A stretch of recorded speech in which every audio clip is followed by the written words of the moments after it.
अपरिमित अमित और उसकी पत्नी के बीच क्या हुई थी गलतफहमी। दरवाजा खुलने की आवाज के साथ ही हवा के तेज झोंके के संग बर्बेरी परफ्यूम की परिचित खुशबू के भभके ने मुझे नींद से जगा दिया। तुम ऑफिस जाने के लिए तैयार भी हो गए और मुझे जगाया तक नहीं। मैंने नीची आंखों से अधलेटे ही अमित से कहा, तुम्हें बंद आंखों से भी भनक लग गई कि मैं तैयार हो गया हूँ। अमित ने चाय का कप मेरी ओर बढ़ाते हुए कहा, भनक कैसे ना लगती, ये खुशबू मेरे दिलो दिमाग पर छा मेरे वजूद का हिस्सा बन गई है। मैंने मन ही मन कहा, थैंक्स डियर। अरे इसमें थैंक्स की क्या बात है, रोज तुम मुझे बेइज्जती देती हो, एक दिन तो मैं भी अपनी परी की खिदमत में मॉर्निंग टी पेश कर ही सकता। उसके इस अंदाज से मेरे लबों पर मुस्कुराहट आ गई। बुद्धू चाय के लिए नहीं कह रही, थैंक्स फॉर एवरीथिंग, जो कुछ आज तक तुमने मेरे लिए किया है। कहते हुए सजल आंखों से मैं अमित के गले लग गई। चाय पीकर वो मुझे गुड बाय किस कर ऑफिस के लिए निकल गया। उसके जाने के बाद भी मैं उसकी खुशबू को महसूस कर पा रही थी। मैंने एक मीठी सी अंगड़ाई ली और खिड़की से बाहर की ओर देखने लगी। कल रात देर तक काम करते हुए मुझे अपने स्टडी रूम में ही नींद लग गई। अगले हफ्ते राजस्थान एम्पोरियम में मेरी पेंटिंग्स और मेरे द्वारा बने हैंडीक्राफ्ट्स की एग्जीबिशन थी। साथ में मैं अपनी पहली किताब भी लॉन्च करने जा रही थी।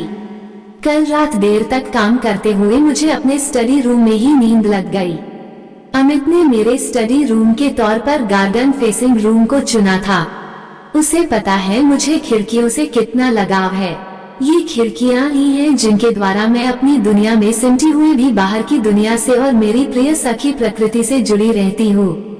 बादलों के झुरमुट से, डेट पाम की झूलती टहनियों से, अरावली की हरी भरी पहाड़ियों से मेरा एक अनजाना सा रिश्ता हो गया है। अपरिमित, यही तो नाम रखा है मैंने अपनी पहली किताब का। अतीत की वो पगली सी स्मृतियां आज अरसे बाद मेरे ज़हन में सजीव होने लगी। हम 3 भाई बहन हैं, अन्वेषा दीदी, अनुराग भैया और फिर सबसे छोटी मैं यानी परी। दीदी और भैया शाम को स्कूल से लौटने के बाद अपना बैग पटक आस पड़ोस के बच्चों के साथ खेलने के लिए निकल जाते। वहीं मुझे अपने रूम की खिड़की से उन सबको खेलते हुए निहारने में ही खुशी मिलती। मैं हम तीनों का ख्याल रखने के लिए रखी गई लक्ष्मी दीदी के आगे पीछे घूमती रहती। कभी वो मेरे साथ लूडो, स्नैक्स एंड लैडर्स खेलती तो कभी हम दोनों मिलकर मेरी बाबी को सजाते। अन्वेषा दीदी बहुत ही चुलबुली स्वभाव की थी और उसका सेंस ऑफ ह्यूमर भी कमाल का था, जिससे वो किसी को भी अपनी तरफ आकर्षित कर लेती थी। स्कूल, घर और आस पड़ोस में सबकी चहेती थी। अनुराग भैया और मैं ट्विंस थे। वे खेल कूद, पढ़ाई सब में अव्वल रहते। उन्होंने कभी नंबर 2 रहना नहीं सीखा था। उन्होंने जन्म के समय भी मुझसे 20 मिनट पहले इस दुनिया में कदम रख मेरे बड़े भाई होने का खिताब हासिल कर लिया था। मैं उन दोनों के बीच मिसमैच सी लगती। मैं उन्हें देखकर अक्सर सोचती मैं ऐसी क्यों नहीं हो सकती। मम्मी डैडी मुझे भी उन दोनों के जैसा बनाने के लिए विशेष रूप से प्रयत्नशील रहते। आज तो मेरी छोटी गुड़िया ही अंकल को वो नई वाली पोयम सुनाएगी। डैडी आने वाले मेहमानों के सामने प्रस्तुति के लिए मुझे ही आगे करते, पर मेरा सॉफ्टवेयर विंडो 6 था जिससे मेरी प्रोग्रामिंग बहुत स्लो थी, जबकि मेरे दोनों भाई बहन विंडो 10 थे। बहुत ही फास्ट आउटपुट और मैं कुछ सोच पाती उससे पहले पोयम हाजिर होती और मैं मुंह नीचा किए अपने नाखून कुरेदती रह जाती। एक दिन मैंने मम्मा को टीचर से फोन पर बात करते सुना। मैम इस बार इंडिपेंडेंस डे की स्पीच अनामिका से बुलवाई, मैं चाहती हूँ उसका स्टेज फियर खत्म हो। टीचर के डर से मैंने स्पीच तो तैयार कर ली, पर स्पीच देने से एक रात पहले मैं अपनी दोनों बगल में प्याज का टुकड़ा दबाए सो गई। मैंने कहीं पर पढ़ रखा था कि प्याज को बगल में डालने से फीवर हो जाता है, जिससे दूसरे दिन मैं स्कूल ना जा पाऊँ।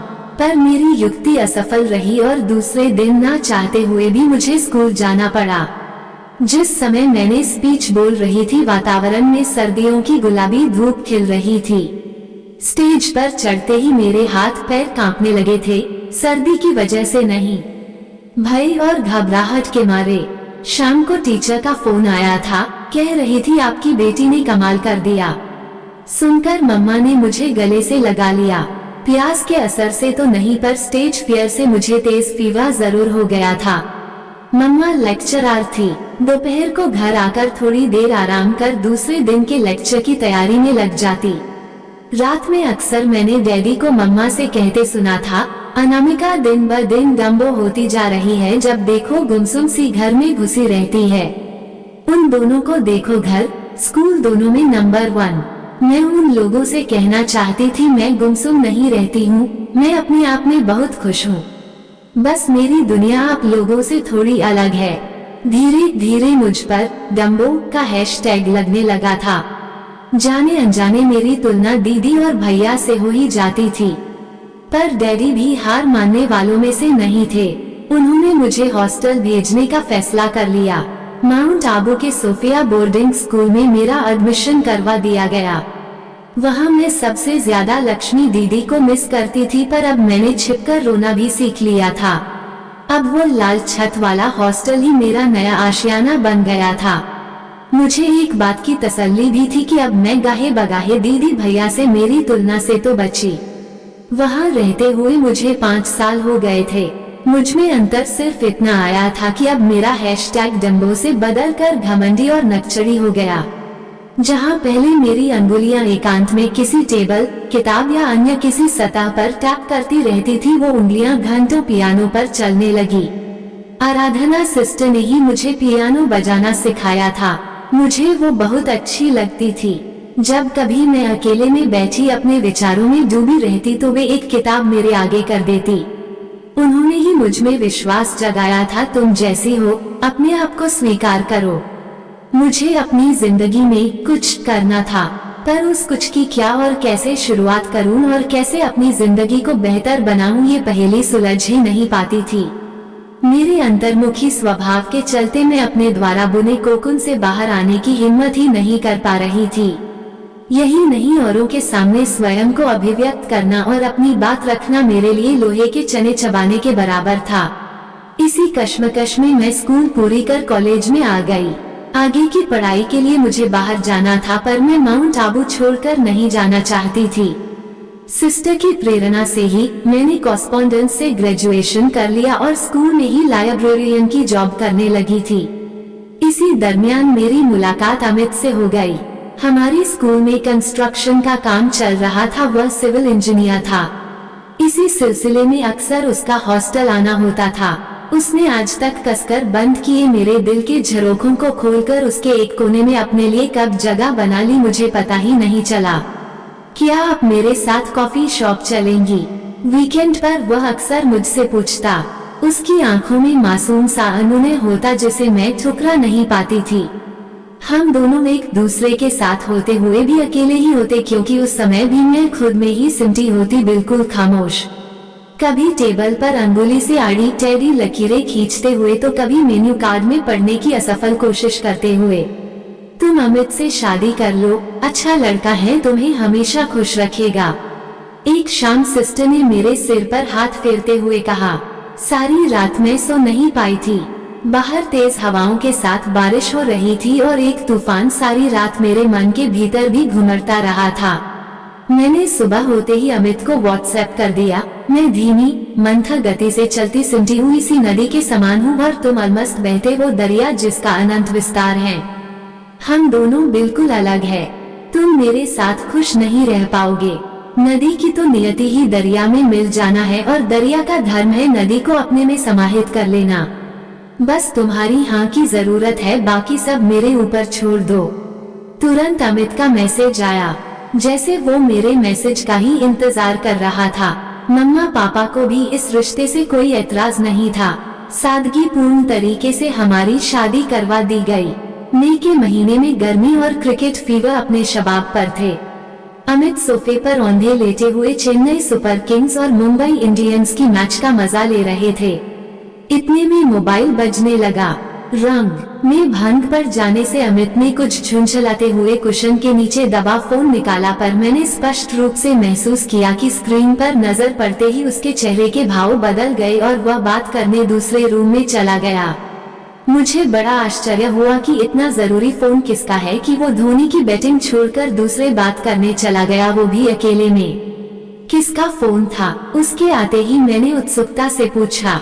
ऐसे ही बिन जरूरी फोन था, संक्षिप्त सा उत्तर दे वो फिर से टीवी में मगन हो गया। मैंने फोन उठाकर रिसेंट कॉल्स लिस्ट देखी, उस पर मनन नाम लिखा हुआ था। स्क्रीन पर कई सारे अनसीन व्हाट्सएप मैसेजेस भी थे। मैंने व्हाट्सएप अकाउंट खोला, वो सब मैसेजेस पार्टी परिंदे ग्रुप पर थे। मुझे बड़ा रोचक नाम लगा। अमित, ये पार्टी परिंदे क्या है? कुछ नहीं, हमारा फ्रेंड्स ग्रुप है जो वीकेंड पर क्लब में मिलते हैं। मनन का फोन क्यों आया था? मैं लास्ट संडे नहीं गया था तो पूछ रहा था कि शाम को आऊंगा कि नहीं। तो तुमने क्या जवाब दिया? मैंने मना कर दिया। अब प्लीज मुझे मैच देखने दो। तुमने मना क्यों कर दिया? तुम मुझे अपने दोस्तों से नहीं मिलवाना चाहते? वहाँ सब लोग तेज म्यूजिक पर डांस फ्लोर पर होते हैं। मुझे लगा तुम्हें ये सब अच्छा नहीं लगेगा। इतनी देर में पहली बार अमित ने टीवी पर से नजरें हटाकर मुझ पर टिकाई थी। मैं भावुक हो गई और मन ही मन सोचने लगी, मैं तो आज तक यही सुनती आई हूँ कि शादी के बाद लड़की को अपनी पसंद, नापसंद, शौक, अरमान ताक पर रखने पड़ते हैं, पर यहाँ तो फिजाओं का रुख बदला हुआ सा था। कुछ पाने के लिए कुछ खोना पड़ता है, और जब इतना कीमती तोहफा हो तो जान भी हाजिर है। एनीथिंग फॉर यू जाना, कहते हुए उसने मेरी आंखों से धुलकते आंसुओं को अपनी हथेली में भर लिया। शाम 6 बजे तैयार होकर मैं अमित के सामने खड़ी हो गई। ब्लैक इवनिंग गाउन में ग्लैमरस लुक में वो मुझे अपलक देखता ही रह गया। मैं पूछ सकता हूँ, बेमौसम कहाँ बिजली गिराने का इरादा है? कहते हुए वो मुझे अपनी बाहों में भरने लगा तो मैंने हंसते हुए उसे पीछे धकेल दिया। रात को मैं करूँ शर्मिंदा, मैं हूँ पार्टी परिंदा, मैंने अदा से डांस करते हुए कहा। मेरी इस नए अंदाज से वो बहुत खुश लग रहा था। राजपूताना क्लब हाउस में बनाव श्रृंगार से तो मैं अमित के दोस्तों से मैच कर रही थी, जिसमें कई लड़कियां भी थी, पर मन को कैसे बदलती। वहाँ सब लोग लाउड म्यूजिक के साथ डांसिंग फ्लोर पर थिरक रहे थे। कुछ देर तो मैं भी उन जैसा बनने की कोशिश करती रही। फिर थोड़ी देर बाद खिड़की के पास लगी कुर्सी पर जाकर बैठ गई और अपने स्लीव की चेन को अपनी अंगुलियों पर घुमाने लगी। उस दिन के बाद मुझे दोबारा उस क्लब में जाने की हिम्मत नहीं कर पाई, ना कभी अमित ने मुझे चलने के लिए कहा। शादी के कुछ दिनों बाद ही अमित की बर्थडे थी। मैं बहुत दिनों से उसकी एक पेंटिंग बनाने में लगी हुई थी। मैंने वह पेंटिंग और एक छोटी सी कविता बना उसके सिरहाने रख दी। सुबह उठकर मैं किचन में अमित की पसंद का ब्रेकफास्ट बनाने में जुटी हुई थी। ये पेंटिंग तुमने बनाई है? अमित ने पीछे से आकर मुझे बाहों में भरते हुए पूछा। हाँ, कोई शक नहीं, तुम्हारी काबिलियत पर कोई शक नहीं, पर स्वीटी मुझे लगता है तुम्हारे हाथ ये चाकू नहीं बल्कि पेन और ब्रश पकड़ने के लिए बने हैं। उसने मेरे हाथ से चाकू लेते हुए कहा। मम्मा का फोन आया था, वो 2-3 दिन के लिए मुझे अपने पास बुला रही हैं। एक दिन उसके ऑफिस से आते ही मैंने कहा, मेरी जान के चले जाने से मेरी तो जान ही निकल जाएगी। ज्यादा रोमांटिक होने की जरूरत नहीं है। टीवी, लैपटॉप और वेब सीरीज इतनी सौतन है तो मेरी तुम्हारा दिल लगाने के लिए। मैंने बनावटी गुस्सा दिखाते हुए कहा। ओके, पर प्रॉमिस मी, अपने बर्थडे के दिन जरूर आ जाओगी। उसकी बर्थडे के अगले हफ्ते ही मेरी बर्थडे थी। शादी के बाद अमित से बिछुड़ने का ये पहला मौका था। किसी ने सही कहा है, इंसान की कीमत उससे दूर रहकर ही होती है। 3 दिन मम्मा के पास बिता मैं मेरे बर्थडे वाली शाम को वापस आ गई। मेरे घर पहुंचने से पहले ही अमित मुझे रिसीव करने के लिए बड़ा सा लाल गुलाब का गुलदस्ता लिए लॉन में खड़ा था। मुझे देखते ही मुझे बाहों में भर लिया और फिर गोदी में उठा मुझे गेस्ट रूम तक लेकर गए। वहाँ का नजारा देखकर मुझे अपनी आंखों पर विश्वास नहीं हो रहा था। वहाँ होम थिएटर की जगह स्टडी टेबल ने और अमित के मिनी बार की जगह बुक शेल्व्स ने ले ली थी। मैं इन सब बदलावों को छूकर देखने लगी कि कहीं मैं सपना तो नहीं देख रही। सरप्राइज कैसा लगा? मैं निशब्द थी, समझ नहीं आ रहा था कैसे रिएक्ट करूं। जब कभी भावनाओं को अभिव्यक्ति देने में जुबान असक्षम हो जाती है तो आंखें इस काम को बखूबी अंजाम देती है। मेरी आंखें अविरल बहने लगी। तो ये तुम्हारी और मम्मी की मिली भगत थी ना? But anyways, I am feeling blessed. बस उस दिन के बाद मैंने कभी मुड़कर नहीं देखा। मैंने अपनी कला को अपने जुनून और करियर में बदल दिया। मैंने हॉबी क्लासेस शुरू कर दी। मेरी शुरुआत 2-3 बच्चों से हुई थी, बढ़ते बढ़ते ये संख्या 100 के पास आ गई। खाली समय में मैं पेंटिंग्स बनाने लगी और बरसों से घुमरती मेरी भावनाओं को शब्दों का रूप देने के लिए मैंने एक किताब लिखनी भी शुरू कर दी। अगर आज मैं आत्मनिर्भर बन पाई, खुद की एक पहचान बना पाई, तो उसका पूरा श्रेय अमित को जाता है। नहीं तो मैं खुद अपने अंदर की खूबियों को कभी जान ही नहीं पाती। हम दोनों नितांत अलग व्यक्तित्व थे। वो आईफोन 10 की तरह स्मार्ट और फास्ट, जिसका कवरेज एरिया अनंत में फैला था, और मैं 90 के दशक का कॉर्डलेस फोन, जिसका सिमटा हुआ सा कवरेज एरिया है। मैं स्वयं ही अपनी डिजिटल उपमा पर मुस्कुरा उठी। यह अमित की सोहबत और मोहब्बत का ही तो असर था। मैं जैसी भी थी उसने मुझे स्वीकार किया, हमेशा मेरी भावनाओं को समझा, खुद को मुझ में ढालने की कोशिश की, कभी मुझे बदलने की कोशिश नहीं की, बल्कि मेरी कमियों को मेरी ताकत बनाया।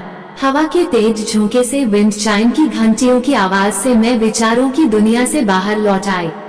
एग्जीबिशन की सारी तैयारियां पूरी हो चुकी थी। सारी आइटम्स को फिनिशिंग टच देने में मुझे समय का पता ही नहीं चला। शाम गिरने को आई थी और अमित ऑफिस से लौटकर आ चुके थे। मैं बहुत खुश थी। उसे देखते ही मैं उसके गले से लग गई। ये सब तुम्हारी वजह से ही मुमकिन हुआ है। तुम्हारे बिना मैं बिल्कुल अधूरी हूँ। अब हम अमित और परी नहीं रह गए हैं, एक दूसरे में गूंथकर अपरिमित बन गए हैं। मैंने उसके कान में फुसफुसाते हुए कहा। अमित ने अपनी बाहों के घेरे को थोड़ा और मजबूत कर लिया। मुझे लग रहा था मैं उसमें, उसके एहसासों में, उसके प्यार में सरोबार हो उसमें समाती चली जा रही हूँ। किसी ने सच ही तो कहा है, विवाह की सफलता इसी में है कि शादी के बाद पति पत्नी एक दूसरे की कमजोरियों को परे रख और एक दूसरे के लिए अपने अपने कंफर्ट जोन से निकलकर ही तो मैं और तुम से हम बन जाते हैं। आपको ये कहानी कैसी लगी हमें कमेंट कर जरूर बताएं। इसी तरह की अच्छी कहानियाँ आप यहाँ पर पढ़ सकते हैं। यहाँ उपस्थित शिक्षाप्रद कहानियाँ आपका मनोरंजन करने के साथ दिशा भी देंगी। तो बने रहिए हमारे साथ और हमारे प्रयास को सफल बनाएं।